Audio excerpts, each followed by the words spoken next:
Assalamualaikum warahmatullahi wabarakatuh.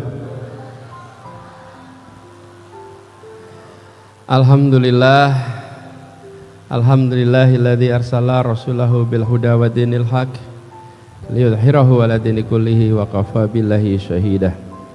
Asyhadu an la ilaha illallah wa asyhadu anna Muhammadan abduhu wa rasuluh. Allahumma sholli ala Muhammad wa ala alihi wa ashabi ajmain.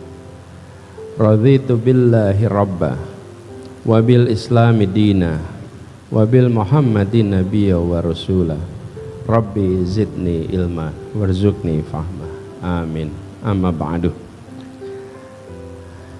Yang kami muliakan para guru, para alim ulama, para tokoh masyarakat, wabil khusus yang amat kami hormati, yang kita semua cintai sayangi, Rektor Universitas Muhammadiyah Riau, Bapak Dr. Haji Saidul Amin. Semoga beliau diberikan kesehatan, dipanjangkan umurnya, dimudahkan dalam menjalankan amanah besar di dua tempat ini. Insya Allah dua-duanya makin maju berkembang.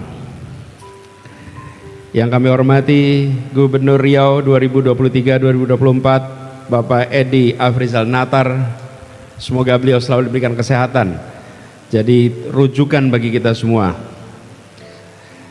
Anggota DPR RI Dapil Riau Bapak Dr. Haji Ahmad yang kami hormati. Yang kami hormati Pangdam Riau, Pangdam 19 Tuanku Tambusai atau mewakili, Kapolda Provinsi Riau atau mewakili, dan hadir bersama kita juga Koordinator Perguruan Tinggi Islam Swasta Riau Ibu Hajah Leni Novianti. Yang kami hormati Kadis Pendidikan Riau hadir bersama kita. Yang kami hormati pimpinan wilayah PWM Riau. Mana PWM Riau? Terima kasih. Yang kami hormati juga Ketua Umum Gerakan Rakyat DPP Gerakan Rakyat Bapak Sahrin Hamid yang berdiri di depan sini. Dan semua saja para wakil rektor, sivitas akademika, dan seluruh jajaran yang mohon izin tak mungkin disebut nama satu persatu. Terima kasih. Alhamdulillah akhirnya sampai juga. Pak Rektor tadi cerita 3 kali rupanya ada undangan di sini. Saya bikin pantun nih Pak Rektor. Bikin pantun. 3 kali diundang tak sempat datang. Yang pertama karena bepergian, yang kedua karena bertamu. Kini akhirnya tiba, senang bukan alang. Akhirnya sampai, ye aku ketemu kamu.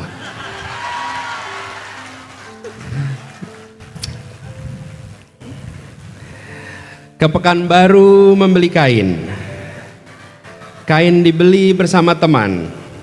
Senang bertemu Dr. Saidul Amin, Rektor Umri yang penuh wawasan.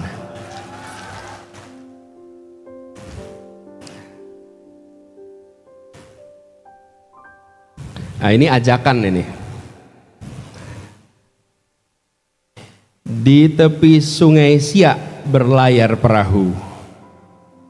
Angin pagi terasa damai sekali. Menuntut ilmu tekun selalu. Ayo kuliah di kampus Umri.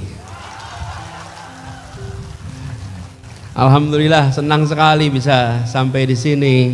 Seperti dibilang Pak Rektor, memang serasa pulang ke rumah sendiri. Serasa datang ke tempat yang tak asing. Dan saya sungguh tidak mengira sambutan Pak Rektor tadi. Beliau tahu begitu detail, banyak hal yang banyak yang tak tahu. Tadi ketika beliau bercerita tentang almarhum kakek, betul menikah di Jogja, di Kauman, di rumahnya Haji Ahmad Dahlan. Yang menikahkan waktu itu Pak Natsir. Tapi saya ingin teruskan sedikit Pak.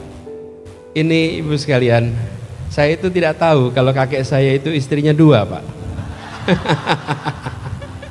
Sebetulnya kan bukan dua bersamaan ya, tapi istilahnya apa? Ibu sambung ya, ibu sambung. Kan saya tidak tahu kalau nenek saya yang saya kenal ketika lahir, karena nenek pertama meninggal tahun 48. Jadi yang saya tahu ketika lahir nenek kedua. Tapi ayah saya, keluarga kami tidak pernah bercerita bahwa ada nenek satunya. Ada. Jadi kami itu cuma tahu nenek itu satu. Saya baru SMP kira-kira Pak. Mungkin SD kelas 6, SMP kelas 1 baru tahu bahwa ternyata nenek saya ini adalah nenek sambung. Kenapa? Karena 9 anak itu Pak, yang anak dari istri pertama, itu nenek kami yang pertama itu meninggal sesudah melahirkan anak nomor 9. Kena malaria. Meninggal. Jadi yang paling kecil bayi Pak.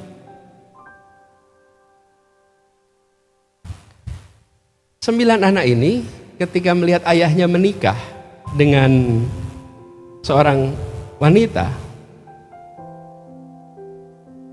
ibu sekarang bayangkan kalau bapak ibu punya anak perempuan terus bilang saya akan menikah dengan laki-laki duda 9 anak. Setuju gak kira-kira Ustaz? Jadi bagi 9 anak ini bukan sekedar istri kedua. Bagi 9 anak ini adalah orang yang datang menyelamatkan dia. Allah kirim itu. Karena itu bagi 9 anak ini tidak ada yang pernah mengatakan ini ibu tiri. Karena hanya seorang perempuan yang mau mengurusi 9 anak, mau repot-repot menikah dengan seorang laki-laki yang punya 9 anak dan dia tidak bawa anak. Karena itu semua menempatkan ini seperti ibu kandungnya. Dan saya tidak pernah tahu Pak bahwa ini adalah 2 nenek sampai kemudian hari. Hari ini Bapak mempertegas bahwa ada 2 nenek di situ Pak.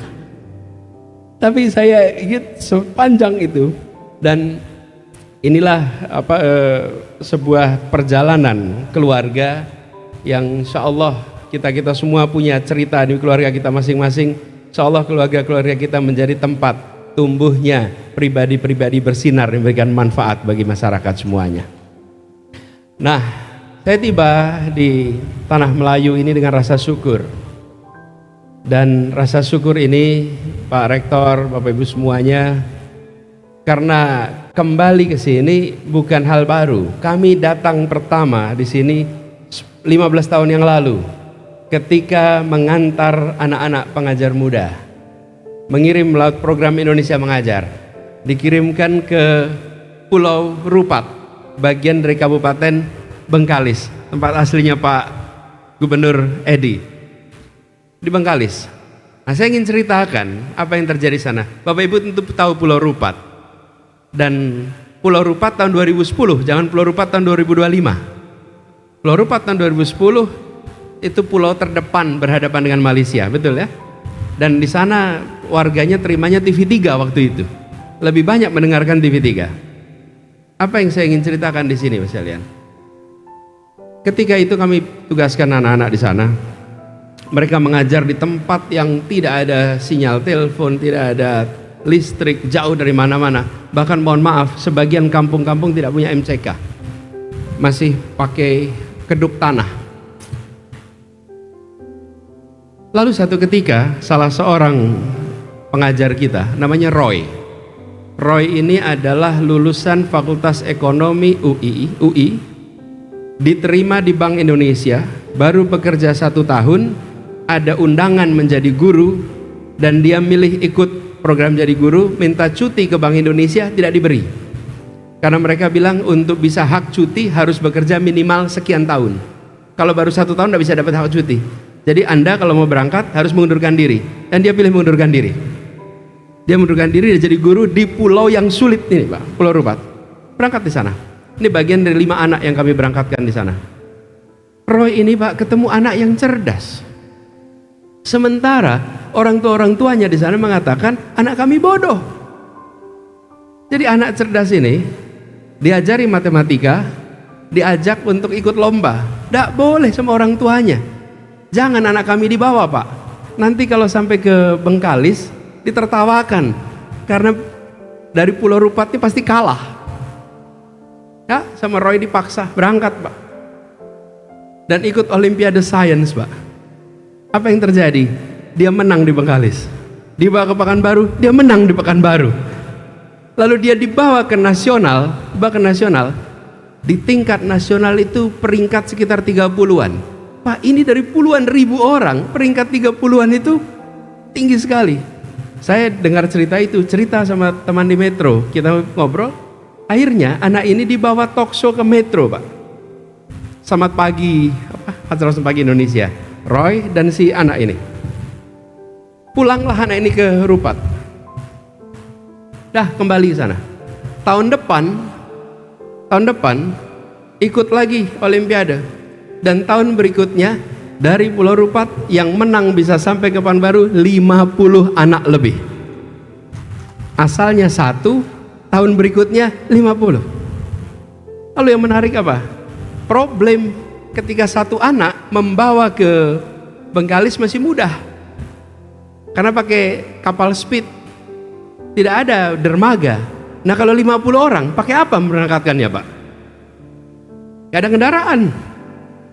Kebetulan waktu itu sedang ada acara, saya bertemu dengan Panglima TNI di Jakarta. Panglimanya waktu itu dari Angkatan Laut. Tahun 2011, Pak. Pak Panglima, beliau Panglima TNI. Saya bilang, Pak Panglima, kami ini ada guru-guru mau nyebrang pulau, tidak ada kendaraan, boleh nggak kita pinjam kapal? Boleh. Dipanggil Pang Armada Barat waktu itu, Pang Armabar. Panggil, ini atur nih, bantu. Sudah itu saya ngobrol, apa yang terjadi? TNI Angkatan Laut mengirimkan 2 kapal, Pak. 2 kapal perang itu dikirim ke sana. Satu namanya Kerinci kalau tidak salah, kapal itu. Ada ya kapal Kerinci, dikirim ke sana. Lalu apa yang terjadi? Karena Pulau Rupat tidak punya dermaga, maka kapal itu berhenti jauh. Lalu dengan sekoci mereka ke sana. Hari itu 50 anak lebih berangkat mau final ke Pekanbaru. Mereka naik kapal sekoci, dilepas oleh seluruh warga Pulau Rupat, melepas anak-anaknya berangkat untuk ikut Olimpiade dan dijemput oleh TNI.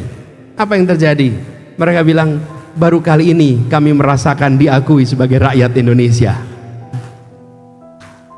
Dijemput oleh TNI dan prajurit-prajurit Kelasi waktu itu semua sebagian terharu menyaksikan pelepasan anak-anak itu berangkat, Pak. Apa pelajaran penting di sini?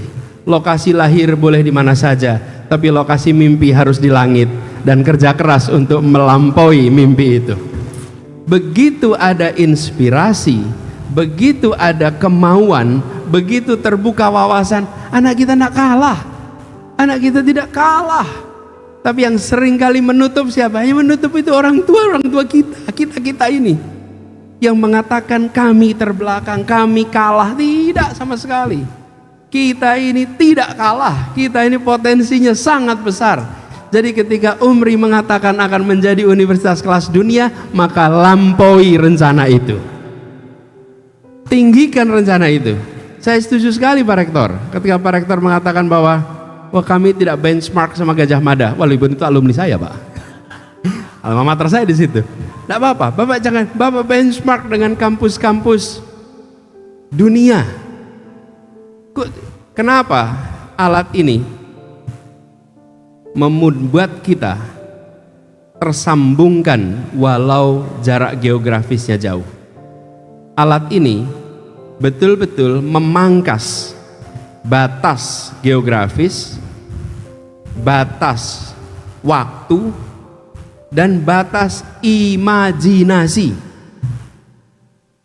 Imajinasi kita itu ditentukan oleh pengetahuan kita. Kalau seorang anak di sebuah wilayah tidak pernah dengar apa itu namanya pilot, dia tidak pernah membayangkan jadi pilot. Kalau seorang anak tidak pernah dengar apa itu namanya astronot, tidak pernah membayangkan ada astronot. Karena itulah wawasan diluaskan, pengetahuan diluaskan, imajinasi terbuka, dari situ muncul berbagai macam aspirasi.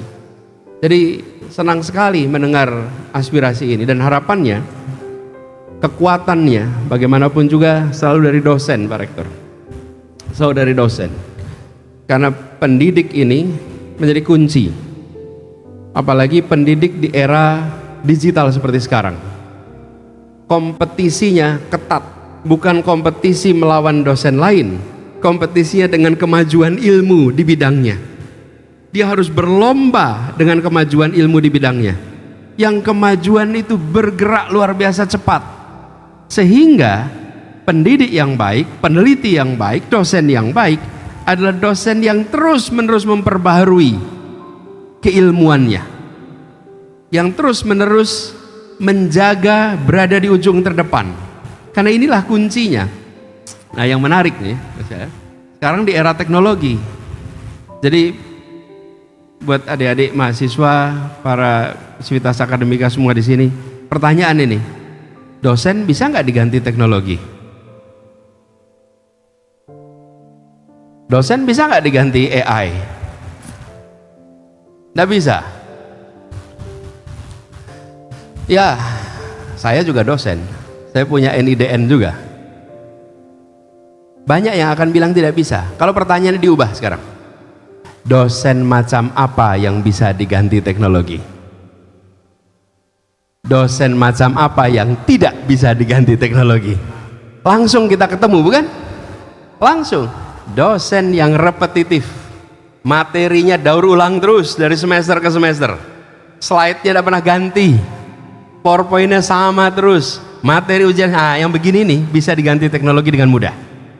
Tapi dosen yang membawa kebaruan terus menerus, hadir dengan inspirasi, hadir dengan gagasan-gagasan yang mencerahkan, teknologi apapun tidak akan pernah bisa menggantikan dosen itu. Nah, sekarang pertanyaannya, saya masuk yang tipe mana ya?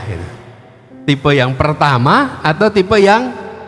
Jadi bukan tergantung pada teknologinya, tapi tergantung pada diri kita. Ada pidato yang bisa digantikan teknologi, ada Pak, karena itu terus yang dibacakan. Tapi ada yang tidak bisa tergantikan, karena dia menginspirasi. Ada kuliah yang tidak bisa digantikan.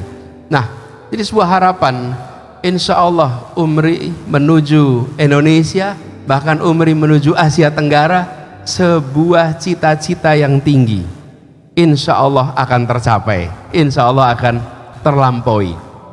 Nah, saya beruntung berada di tanah ini, dari tadi berbicara dalam bahasa Indonesia, dan kita harus berterima kasih karena bangsa besar Indonesia ini terdiri dari berbagai macam suku. Dan hari ini tanggal 7, kira-kira 10 hari yang lalu kita memperingati 28 Oktober. Salah satu kesepakatan terpenting, kalau menurut saya itu yang terpenting, adalah kesepakatan bahasa persatuan, bahasa Indonesia. Dan ini adalah hasil karya budaya dari tanah Melayu, kontribusi yang tak bisa dihilangkan. Bahasa Indonesia menjadi lem itu apa? Perekat, menjadi perekatnya Republik ini bahasa. Bagaimana saya datang ke Timor dan bercakap dengan siapapun, bahasa Indonesia.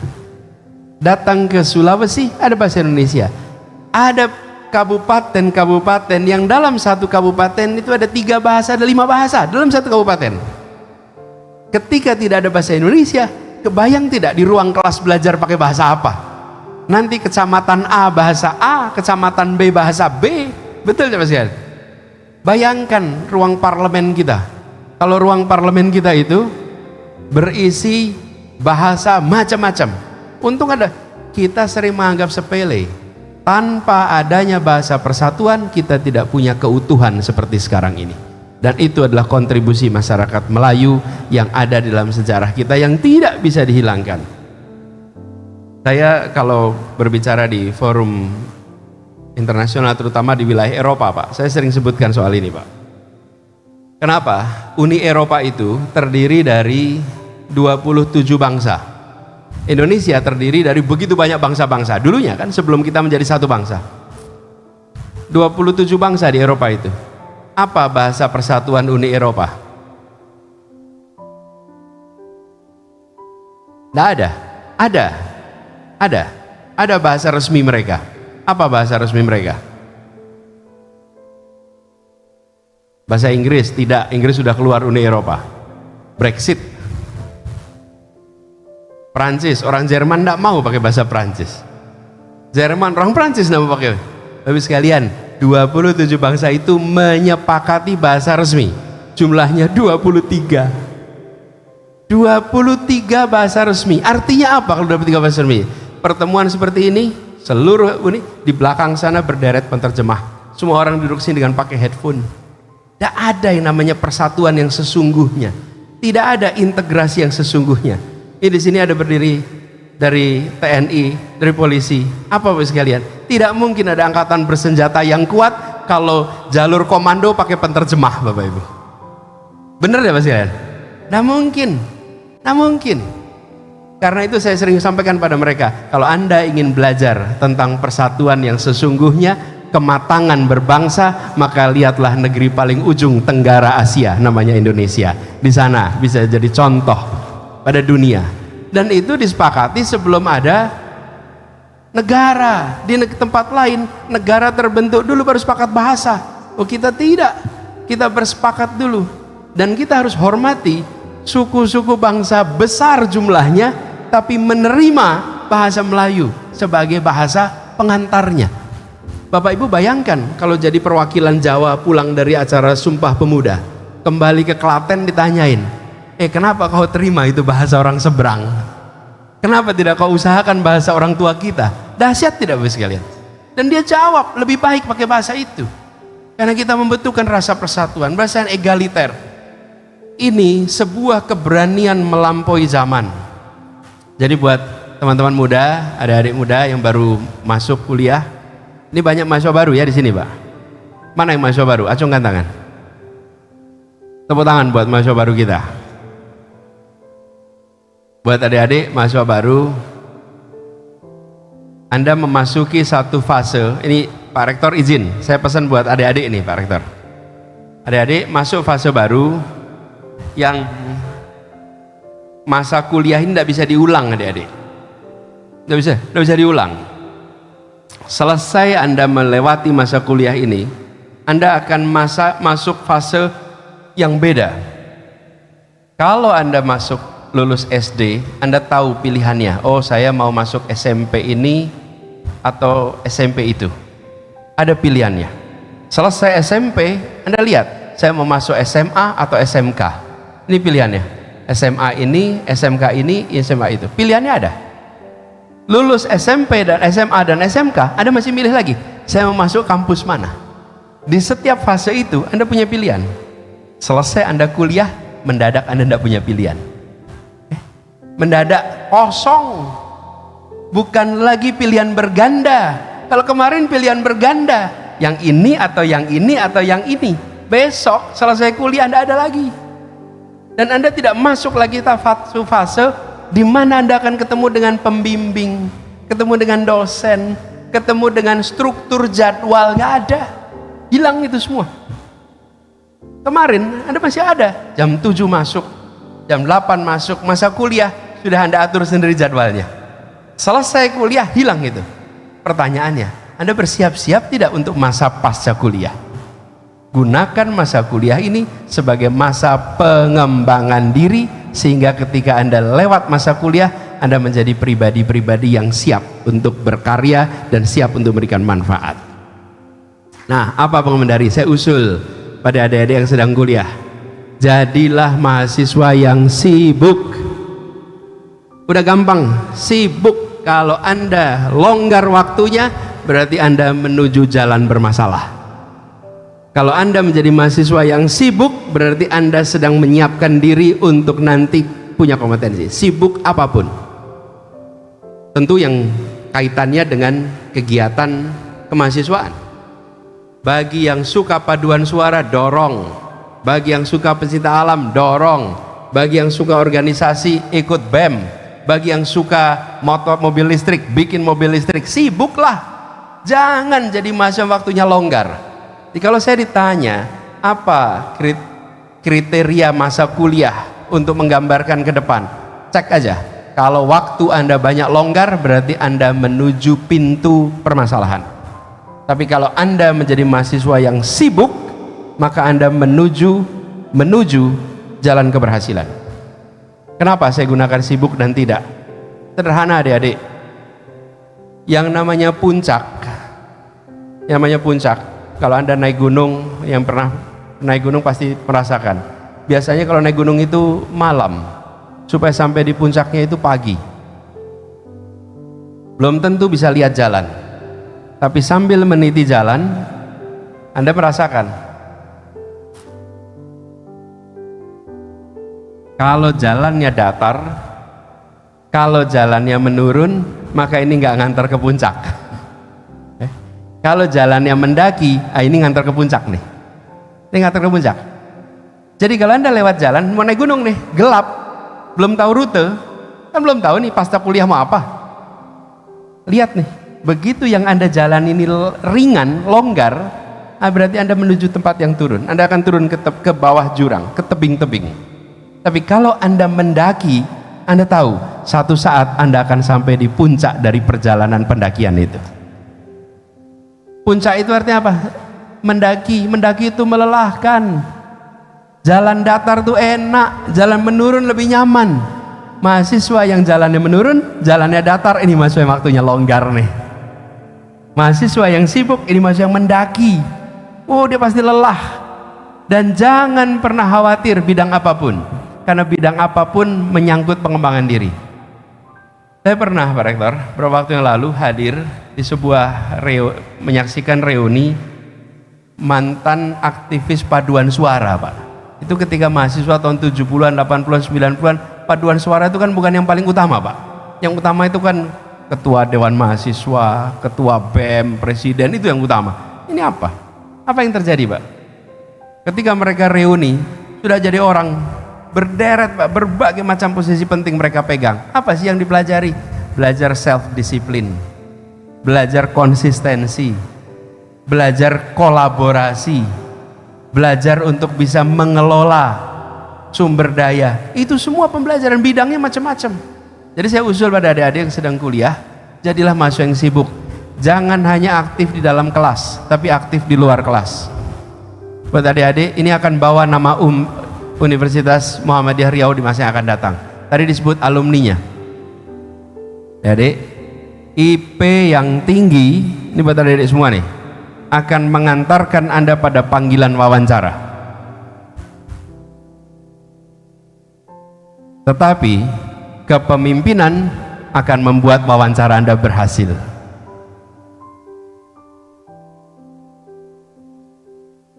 Jadi nggak cukup pakai modal IP tinggi. Tapi juga jangan bilang gini, oh kata Pak Anies IP nggak usah tinggi. Jangan. Kalau IP-nya nggak tinggi nggak dipanggil wawancara. Tapi itu saja nggak cukup. Begitu sampai di ruang wawancara, saya yang sering wawancara nih, pasti bapak-bapak juga sering wawancara. Salaman pertama sudah langsung bisa merasakan apa? Tangannya dinginnya luar biasa, Pak. Ini nggak pernah ngadepin suasana tegang nih. Tangannya dingin luar biasa. Ini udah tahu. Terus diajak ngobrol. Tidak bisa menyampaikan dengan sistematis, tidak bisa berpikir logis, tidak bisa mengutarakan gagasan. Lewat IP tinggi itu. Betapa meruginya mereka yang IP-nya tinggi dan tidak dibekali dengan kemampuan berorganisasi, kemampuan berpikir kritis, kemampuan berpikir sistematis, kemampuan komunikasi. Sampai di ruang wawancara, lewat. Tapi mereka yang punya bekal kombinasi, dahsyat. Ini bekal ke depan. Jadi saya titip pada adik-adik, aktiflah. Dan jadilah adik-adik semua, insya Allah nantinya menjadi pemimpin-pemimpin di masa yang akan datang. Apalagi Anda punya tanggung jawab moral. Karena Umri ini sudah punya niat untuk menjadi pelaku regional. Nah, kalau pelaku regional, siapa yang menjalankan itu? Yang menjalankan adalah para alumninya. Para alumninya. Jadilah pemimpin-pemimpin. Nah, pemimpin ini dari titip nih. Pemimpin itu bukan soal jabatan, itu namanya pejabat. Kalau pemimpin itu soal diikuti. Soal diikuti. Apabila adik-adik jadi pemimpin muda, maka adik-adik diikuti oleh teman-temannya. Ada yang mengatakan bahwa leadership is a function of followership. Jadi pemimpin itu bukan karena punya jabatan, tapi karena punya follower. Ini bukan follower di Twitter ya, bukan follower di Instagram. Walaupun itu juga iya. Anda menyaksikan orang bukan siapa-siapa, tapi mampu dengan kreativitasnya punya banyak sekali follower, betul ya? Apa yang disebut follower? Dalam artian orang yang ikut secara sukarela, ikut pikirannya, ikut lisannya, ikut tindakannya. Nah, ini disebut pemimpin. Pemimpin yang punya posisi, punya otoritas, itu bagus. Pemegang otoritas yang punya kepemimpinan, itu bagus. Yang repot kan begini, punya otoritas tapi tidak punya kepemimpinan, Pak. Pegang jabatan tapi tidak punya kepemimpinan. Kalau pemimpin tak punya jabatan masih mending, ada yang ngikutin. Tapi kalau pegang otoritas, nah adik-adik semua saya usul kembangkan itu lewat organisasi. Jadilah mahasiswa yang sibuk tadi, yang aktif organisasi, mengembangkan kepemimpinan, sehingga kemudian hari Anda akan bisa memiliki kompetensi yang memenangkan zaman. Kita menyadari persis masa depan ini adalah masa depan yang penuh dengan perubahan dan kemajuan. Nah, kemudian adik-adik semuanya, kita ini unik Pak sekarang ini Pak. Kita generasi Z ini, generasi Z. Saya generasi apa nih? Generasi X. Kita generasi X. Di atas kita sedikit generasi enggak, bawah kita milenial. Baby boomers. Baby boomers, kita generasi X. Lalu generasi Y. Nah, yang pada baru kuliah ini pasti generasi Z. Generasi Z ini lahirnya 98 ke atas. Anak-anak generasi Z itu anak-anak abad 21. Guru-gurunya, dosen-dosennya orang-orang abad 20, Pak. Kita gini orang abad 20 nih. Masuk ruang kelasnya abad 19, Pak. Kelasnya 19, guru dan dosennya 20, anaknya abad 21. Saya usul secara serius, benar-benar memanfaatkan perubahan teknologi digital, khususnya artificial intelligence dalam proses belajar. Benar-benar ini harus dilakukan. Dan yang harus belajar siapa? Dosennya. Karena anak-anak itu udah cepat sekali belajar. Dosennya. Bagaimana pembelajaran sekarang memanfaatkan itu? Saya cerita sedikit Pak. Kebetulan putri kami ini mau berangkat sekolah tahun lalu. Bukan tahun lalu, tahun ini. Berangkat. Lalu kuliahnya itu mulainya bulan Agustus di sana, tempatnya di Amerika. Kemudian mulai kuliah online itu bulan Juni. Jadi karena online dari rumah, jadi saya lihat, kamu apa ini online ini yang pelajari? Ternyata selama 2 bulan lebih belajarnya adalah bagaimana menggunakan AI dalam program master, bagaimana melakukan AI dalam belajar, bagaimana melakukan AI untuk riset.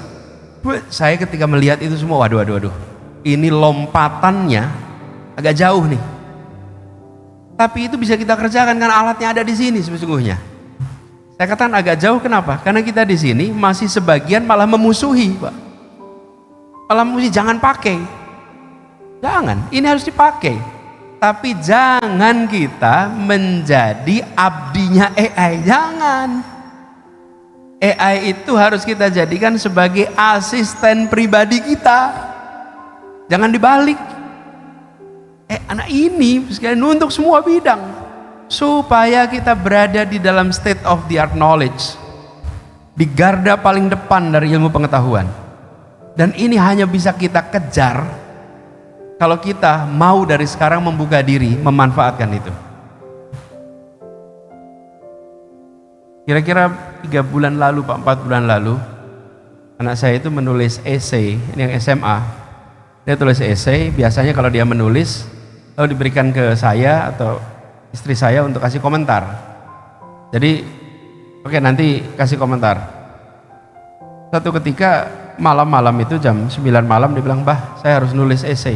Saya lelah sekali seharian itu." Oke, kalau gitu nanti kalau udah selesai kabarin. Saya nunggu di kamar, tertidur Pak. Dia masuk mungkin jam 11-an, saya udah tidur nggak dibangunin. Pagi saya ketemu, "Gimana esainya?" Udah disubmit tadi malam." "Ya, saya belum sempat lihat." Udah pakai AI katanya. Pakai AI, apa pakai AI? Karena Abah tidur, jadi tulisan itu dia kirim ke AI, tolong dikritik. Jadi dia pakai AI bukan nulis, ayahnya digantikan AI sama dia. Jadi yang semula kritik itu dari ayahnya diubah kritik itu. Jadi kok bisa begini? Iya, diajarin sekolah. AI itu nggak boleh dipakai buat berkarya, tapi AI boleh dipakai untuk mengkritisi terus-menerus. Dikritik lagi, sehingga tulisan menjadi baik. Nah, dia manfaatkan itu, diajarin di sekolah. Nah, jadi di alat itu dijadikan asisten dia, bukan sebagai tolong buatkan esai, bukan. Nah, yang sering terjadi kan kita mau jalan pintas. Saya kepengen bikin esai soal ini, tolong dibuatkan. Nah, itu namanya kita merendahkan diri kita. Jangan rendahkan kemampuan berpikir kita di hadapan mesin itu. Tapi tinggikan harga diri kita dengan mengatakan, "Yuk kerja buat saya kasih pertanyaan-pertanyaan yang harus jawab." Jadi ini Bapak sekalian, kita berada di fase konjunktur ini, fase persimpangan nih, crossroad nih. Kalau itu diambil insya Allah lompat. Nah, itu akan membuat universitas, lokasi boleh di mana saja, tetapi kualitas bisa kualitas yang terbaik dan tertinggi di dunia. Insya Allah umri ini akan seperti itu. Insya Allah umri ini akan begitu. Dan sekalian, perserikatan ini punya sejarah panjang. Muhammadiyah punya sejarah panjang. Sejarah panjang apa? Sejarah panjang berisi orang-orang yang progresif. Ketika TK Aba didirikan dulu, ini kita bicara TK Aba yang Muhammadiyah pasti tahu nih. TK Aba nih TK Aisyah Bustanul Atfal. Saya nih alumninya nih, saya ini alumni TK Aba nih. Nah, ketika baru berdiri itu sekitar 100 tahun yang lalu, apa yang dikerjakan TK Aba yang mencengangkan? Mengadopsi konsep pendidikan Montessori. Betul ya Pak Rektor? Montessori. Wih, itu orang kaget. Aisyah ngambil Montessori, kaget Pak. Ini kita lagi dalam kolonial Belanda, ada ambil konsep Barat untuk pendidikan anak usia dini. Itu dahsyat. Dan sekalian tahun 2000, kira-kira 80 tahun kemudian, baru kita dibuktikan oleh seorang penerima hadiah Nobel namanya James Heckman. James Heckman seorang ekonom, membuat riset yang sampai dapat hadiah Nobel. Kalau riset dikutip, itu biasa. Tapi kalau riset sampai hadiah Nobel, ini baru luar biasa. Apa risetnya mengatakan? Risetnya mengatakan bahwa investasi pendidikan yang memberikan return terbesar adalah usia dini. Itu menantang semua madhab yang selama ini ada di pemerintahan. Investasi uang lebih besar ke pendidikan tinggi daripada pendidikan usia dini. Pendidikan SMK daripada usia dini. Dan dia menunjukkan bahwa hasil terbesar dari pendidikan itu didapat di usia dini. Lalu ketika saya lihat itu, Masya Allah, Muhammadiyah itu sudah bikin TK di saat orang pada belum bikin TK di masa itu. Betul ya Ustaz? Dan bikin TK-nya dengan konsep Montessori. Wih, itu terobosan. Nah, Muhammadiyah punya tradisi berani menerobos. Karena itu teruskan terobosan-terobosan itu ke depan. Jangan takut bikin terobosan. Memang menerobos itu sering jadi kontroversi. tapi keberanian menerobos itulah yang membuka rute-rute baru dalam perjalanan. Kalau kita lewat hutan, terlihat ada dua jalan setapak, yang satu lebih banyak dilewatin orang, yang satu jarang dilewati orang. Pilih yang jarang dilewati orang, karena yang jarang dilewati orang ini yang nanti akan membukakan jalan-jalan baru yang tak terduga. Dan itulah harapan untuk terobosan. Jadi sebuah cita-cita, sebuah harapan yang tinggi. Dan itu saya bersyukur sekali bisa melihat dari dekat kembali Pak Saidul Amin. Terima kasih atas undangannya, terima kasih atas kesempatannya, dan saya ikut mendukung. Nanti kalau ada undangan keempat, insya Allah saya segerakan untuk datang ke sini.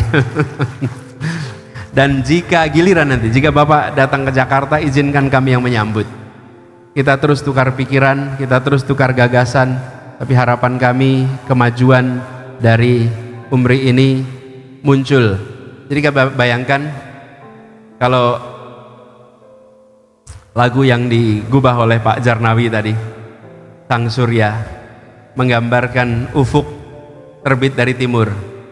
Biarkan matahari cerah itu tumbuh cerah dari Universitas Muhammadiyah Riau untuk seluruh Indonesia. Terima kasih, kurang lebih mohon maaf. Nasrun minallah wa fathun qarib wa basyiril mu'minin. Assalamualaikum warahmatullahi wabarakatuh. Waalaikumsalam warahmatullahi wabarakatuh.